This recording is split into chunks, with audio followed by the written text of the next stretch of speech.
टूनी चिड़िया की नई और मजेदार कहानियाँ देखने के लिए हमारे चैनल को सब्सक्राइब करना मत भूलिएगा। बंटी भैया, ओ बंटी भैया, इस बार कौन सी सब्जी उगाने का इरादा है? अरे नहीं कालू भैया, इस बार मैं कोई सब्जी नहीं लगाऊंगा, बल्कि मैं जामुन की फसल लगाना चाहता हूँ। सुना है आजकल जामुन की अच्छी कीमत मिल जाती है बाजार में, क्योंकि जामुन से कई तरह की दवाइयाँ भी बनने लगी हैं। अच्छा, ऐसी बात है। वैसे तुमने बीज खरीद लिया क्या? नहीं कालू भैया, अभी तक मैंने बीज नहीं खरीदा। किसी अच्छे भरोसेमंद दुकान से बीज खरीद कर लाऊंगा। तुम्हारी पहचान में कोई अच्छी दुकान हो तो बताओ। अरे वाह बंटी भैया, भूल गए क्या? मैंने राजू के साथ मिलकर पार्टनरशिप में बीज की दुकान खोली है। तुम जामुन के बीज वहीं से खरीद लेना। तो फिर ठीक है कालू भैया, कल आप अपनी दुकान से मेरे लिए जामुन के बीज ले आइएगा। अगले दिन कालू कौआ जामुन के बीज लेकर बंटी के घर जाता है। सुनिए जी, ये कालू भरोसे का नहीं है, उससे जामुन के बीज खरीदना ठीक नहीं है। किसी अच्छी दुकान पर जाकर खुद ही बीज लेकर आइए। अरे पगली, तू खामखा कालू पर शक करती है। कालू हमारा पड़ोसी है, वो हमसे धोखा नहीं करेगा। मैं इन बीजों को लेकर खेत में बोने जा रहा हूँ। शाम तक बंटी कबूतर अपने खेत में जामुन के बीज बो देता है। एक हफ्ते बाद बंटी कबूतर अपनी पत्नी के साथ खेत पर जाता है। हम तो यहाँ जामुन के पौधे देखने आए थे, पर यहाँ तो एक भी पौधा नहीं है।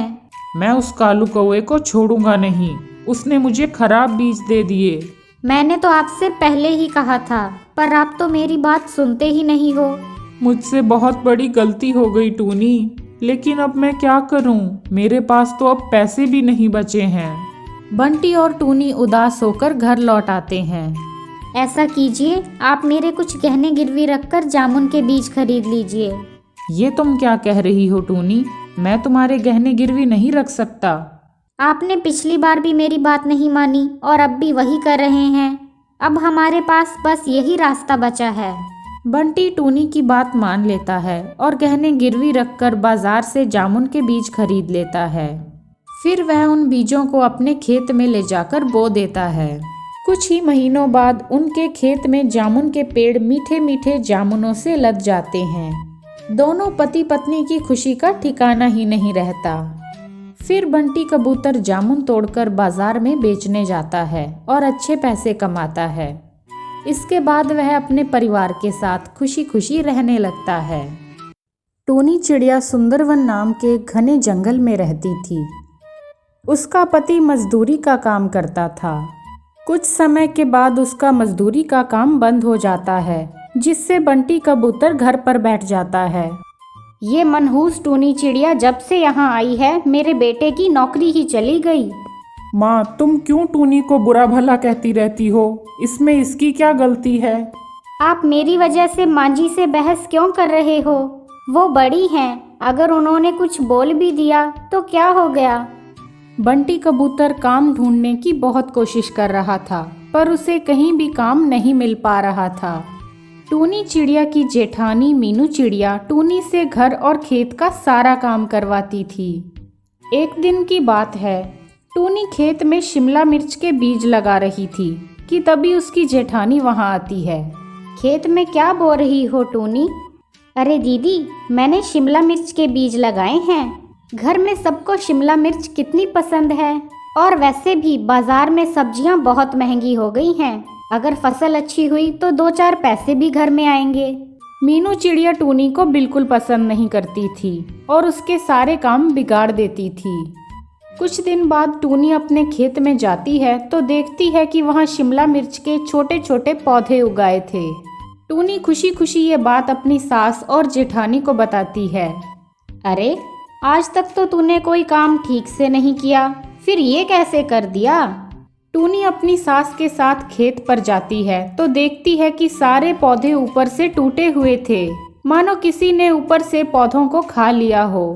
हे भगवान, ये क्या हो गया? कल तो यहाँ इतने अच्छे पौधे लगे थे, इनको किसने तोड़ दिया? तेरे काम ही ऐसे हैं। मैं भी कहाँ तेरी बातों में आकर यहाँ पौधे देखने आ गई। अगले दिन टूनी चिड़िया अपने घोंसले से बाहर निकलती है तो देखती है कि घोंसले के बाहर एक गाय खड़ी थी। टूनी पानी की बाल्टी लाकर उस गाय को पानी पिलाती है। तभी उसकी जेठानी वहाँ आ जाती है।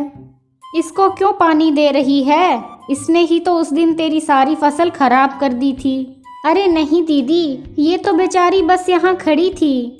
ये टूनी बाहर आवारा जानवरों को पानी पिला रही है, तभी तो ये जानवर यहाँ आकर सारी फसलों को खराब कर देते हैं। टूनी की सास टूनी को बहुत बुरा भला सुनाती है। इस गोबर को अभी के अभी साफ कर, समझी? टूनी चिड़िया एक टोकरी लाती है और उस गोबर को उठाकर टोकरी में डाल देती है। क्यों ना मैं इस गोबर को अपने खराब हुए पौधों में डाल दूं? ये भी तो खाद है और पौधों के लिए अच्छा भी है। टूनी चिड़िया उस गोबर को सारे पौधों के नीचे थोड़ा थोड़ा डाल देती है। कुछ दिनों के बाद वो पौधे बिल्कुल हरे भरे हो जाते हैं और उनमें बहुत सारे शिमला मिर्च भी लग जाते हैं। टूनी ये देखकर बहुत खुश होती है और ये बात अपने पति और सास को बताती है। लेकिन टूनी, शिमला मिर्च के पौधे तो खराब हो गए थे ना? हाँ, लेकिन मैंने उनमें गोबर की खाद डाल दी थी, शायद उसी से सब पौधे हरे हो गए हों। फिर वो दोनों मिलकर उन शिमला मिर्च को तोड़ लेते हैं और बंटी कबूतर उन्हें मंडी में बेच कर आता है, जिसके बदले उसे अच्छे पैसे मिलते हैं। बेटा मुझे माफ़ कर दे, मैंने तुझे बहुत बुरा भला कहा। ये सब तेरी ही मेहनत का फल है बेटा। इसके बाद टूनी चिड़िया अपने परिवार के साथ खुशी खुशी रहने लगती है। किसी जंगल में 3 दोस्त टूनी, राजू कबूतर और मीनू चिड़िया रहा करते थे। तीनों की दोस्ती बहुत अच्छी थी। एक दिन की बात है, तीनों नदी के किनारे बैठकर आपस में बातें कर रहे थे। राजू भैया, मीनू, देखो गर्मियों का मौसम आने ही वाला है। मैं सोच रही हूँ कि हमें अपना अपना घर बना लेना चाहिए। हमें ऐसा घर बनाना होगा जो बिल्कुल ठंडा रहे, ताकि गर्मियों में हमें कोई तकलीफ ना हो। हाँ टूनी, तुम सही कह रही हो, लेकिन इतनी भी क्या जल्दी है? अभी थोड़ा समय है गर्मी आने में। हाँ राजू भैया, समय तो है, लेकिन मैंने सुना है कि इस बार बहुत तेज गर्मी आने वाली है, इसलिए हम लोगों को अभी से ही तैयारी शुरू कर देनी चाहिए। तुम सही कह रही हो टूनी, चलो हम सब लकड़ियां ढूंढने चलते हैं और अपना अपना घर बनाना शुरू कर देते हैं। तभी वहाँ पर कालू कौआ आ जाता है और उनसे कहता है, अरे तुम तीनों को और कोई काम नहीं है क्या? बस गप्पे मारते रहते हो बैठकर, कुछ तो काम कर लिया करो। अरे कालू भाई, हम यहाँ बैठकर गप्पे नहीं मार रहे हैं, हम बहुत ज़रूरी बात कर रहे हैं। चलो अब तुम आ ही गए हो तो तुम्हें भी बता देते हैं। टूनी को पता चला है कि इस बार बहुत तेज गर्मी आने वाली है, इसलिए हम सभी लकड़ियां ढूंढने जा रहे हैं ताकि हम अपना अपना घर बना सकें और गर्मियों में हमें परेशानी ना हो। तुम भी अच्छी लकड़ियां ढूंढकर अपना घर बना लो। अरे पर मेरी पत्नी तो मायके में है, वो तो कल ही मायके गई है। अब मैं अकेले कहाँ से लकड़ियां ढूंढूंगा? मैं एक काम करता हूँ, मैं अपनी पत्नी को बुला कर ले आता हूँ, फिर हम दोनों मिलकर अपना घर बना लेंगे। कालू कौआ अपनी पत्नी के मायके पहुंच जाता है। उसकी पत्नी कहती है, क्यों कालू जी, एक दिन भी आपसे मेरे बिना रहा नहीं गया क्या, जो मेरे पीछे पीछे चले आए? अरे अभी तो मुझे एक ही दिन हुआ है यहाँ आए हुए और तुम मुझे लेने भी चले आए। अरे वो जंगल के पक्षियों को पता चला है कि इस बार बहुत तेज गर्मी पड़ने वाली है। अगर गर्मी से बचना है तो हमें जल्द से जल्द अपना घर बना लेना चाहिए, इसलिए मैं तुम्हें यहाँ लेने आया हूँ। ये क्या बकवास कर रहे हो कालू जी? चाहे जितनी भी गर्मी पड़े उससे हमें क्या, हमें अपना घर बनाने की क्या जरूरत है? अरे हम हमेशा की तरह कोई भी कमजोर पक्षी ढूंढकर उसे बेवकूफ बनाएंगे और उसका घर हड़प लेंगे। हम तो हमेशा से यही करते आए हैं ना, फिर इस बार भी घर क्यों बनाएं? लेकिन ऐसा करके हर बार हमारी पिटाई भी तो हो जाती है, इसलिए मैं अपना घर बनाने की सोच रहा हूँ। चुप रहिए आप, यहाँ किसी ने सुन लिया ना कि हम पक्षियों से मार खाते हैं तो क्या इज्जत रह जाएगी हमारी। और हाँ, कोई ज़रूरत नहीं है बेकार में मेहनत करने की, जब हम आराम से किसी भी पक्षी के घर पर कब्जा कर सकते हैं। ठीक है काली, तुम कह रही हो तो ठीक है। अच्छा, अब मैं जाऊं या 1-2 दिन यहीं रुक जाऊं? अब आए हो तो 1-2 दिन रुक ही जाओ, वरना सब सोचेंगे कि मैं तुमसे झगड़ा करके यहाँ आई हूँ। इस तरह कुछ दिन बीत जाते हैं।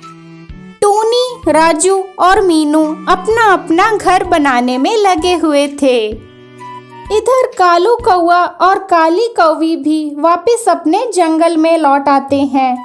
वो बारी बारी से सारे पक्षियों का घर देखते हैं और उन्हें टूनी का घर बहुत अच्छा लगता है। अरे कालू जी, ये टूनी का घर है ना, इसने तो सबसे मजबूत और ठंडा घर बनाया है। हमें इसी पर कब्जा करना होगा। लेकिन हम इस घर पर कब्जा कैसे करेंगे? तुमने कुछ सोचा है इस बारे में? हाँ कालू जी, आप एक काम कीजिए, आप बाजार जाइए और कुछ ताले खरीद कर ले आइए, फिर देखिए कमाल। और अब आप ये मत पूछना कि मैं ताले क्यों मंगवा रही हूँ, आप बस देखते जाइए, आपको सब पता चल जाएगा। थोड़ी देर के बाद कालू कौवा ताले लेकर आ जाता है। फिर वो दोनों टूनी के घर के पास चले जाते हैं, जहाँ टूनी बैठी हुई थी। अरे, आप दोनों ताला बेचने लग गए हो क्या? मैंने अभी नया घर बनाया है, मुझे भी ताले की ज़रूरत है। हाँ हाँ टूनी, देखो हमारे पास बहुत सारे ताले हैं, तुम्हें इनमें से जो चाहिए वो खरीद लो, इससे तुम्हारा घर सुरक्षित रहेगा। ठीक है काली कौवी, तुम मुझे एक मजबूत सा ताला दे दो। अरे टूनी, तुमसे ये ताला नहीं लगेगा, पहले मुझे जांच कर लेने दो कि ये ताला सही है या नहीं। मैं तुम्हारे घर के अंदर जाकर ये ताला लगा कर देखती हूँ। ये कहकर वो दोनों घर के अंदर चले जाते हैं और अंदर से ताला लगा लेते हैं। काफी देर हो जाती है, तब टूनी कहती है, बहुत देर हो गई है, क्या अब तक तुम दोनों ने ताले का परीक्षण नहीं किया है? चलो अब बाहर आ जाओ। अरे, हम बाहर क्यों आए? ये तो हमारा घर है ना टूनी, तुम सच में बेवकूफ हो। अरे, तुम्हें इतना भी समझ नहीं आया कि हम लोग हर साल यही करते हैं, फिर भी तुमने हम पर यकीन किया। चलो जाओ यहाँ से, अब ये घर हमारा है। टूनी बहुत दुखी होती है और अपने दोस्तों के पास चली आती है। अरे टूनी, क्या बात है, तुम इतनी उदास क्यों हो? टूनी उन दोनों को सारी बात बताती है कि किस तरह कालू कौवे और काली कौवी ने उसके घर पर कब्जा कर लिया। क्या उन दोनों ने ऐसा किया? चलो हम अभी उन्हें सबक सिखाते हैं। ये कहकर वे तीनों टूनी के घर के पास पहुंचते हैं। इन दोनों को मैं छोड़ूंगा नहीं, आज के बाद ये लोग कभी ऐसा नहीं करेंगे। रहने दीजिए राजू भैया, कोई फायदा नहीं, ले लेने दीजिए इन्हें ये घर, मैं अपना कोई नया घर बना लूंगी। नहीं टूनी, इन्हें सबक तो सिखाना ही पड़ेगा। मैं एक काम करता हूँ, मेरे घर पर एक ताला है, मैं वो ताला इस घर के बाहर लगा देता हूँ। जब अनाज खत्म हो जाएगा तब इन्हें पता चलेगा। फिर राजू कबूतर अपने घर से ताला लाकर टूनी के घर के बाहर लगा देता है। राजू भैया, मैं इतनी जल्दी लकड़ियाँ इकट्ठी तो नहीं कर पाऊंगी, गर्मी भी बहुत हो गई है, इसलिए मैं एक काम करती हूँ। बचपन में मेरी माँ मुझे मिट्टी के घर में रखा करती थी, जो बहुत ही ठंडा होता है, मैं वही मिट्टी का घर बनाकर देखती हूँ। ठीक है टूनी, अगर तुम्हें कोई भी मदद की ज़रूरत हो तो हमें बोलना। फिर टूनी अपना मिट्टी का घर बनाने लगती है। कुछ समय के बाद उसका मिट्टी का घर तैयार हो जाता है। बहुत दिन बीत जाते हैं। कालू कौवा और काली कौवी का सारा अनाज खत्म हो जाता है। वो दोनों बाहर निकलने की कोशिश करते हैं, लेकिन दरवाजा नहीं खुलता। कालू जी, लगता है किसी ने बाहर से ताला लगा दिया है। अब हम क्या करेंगे? दोनों खूब चीखते चिल्लाते हैं। तभी टूनी वहां से जा रही होती है और उनकी आवाज सुनकर ताला खोल देती है। तुम दोनों को तुम्हारे किए की सजा मिल गई है। यही तुम्हारी सजा थी। तुम दोनों को ये घर चाहिए ना, तो तुम ये घर रख लो। मैंने अपना नया घर बना लिया है, पर आज के बाद किसी भी पक्षी को परेशान मत करना। टूनी, तुम बहुत अच्छी हो, हमें माफ कर दो। हमसे गलती हो गई टूनी। अब हम किसी को परेशान नहीं करेंगे। हमने तुम्हारे साथ गलत किया, पर तुमने हमारी मदद की। कालू कौवा और काली कौवी को अपनी गलती का एहसास हो जाता है। इधर टूनी अपने मिट्टी के घर में आराम से खुशी खुशी रहने लगती है।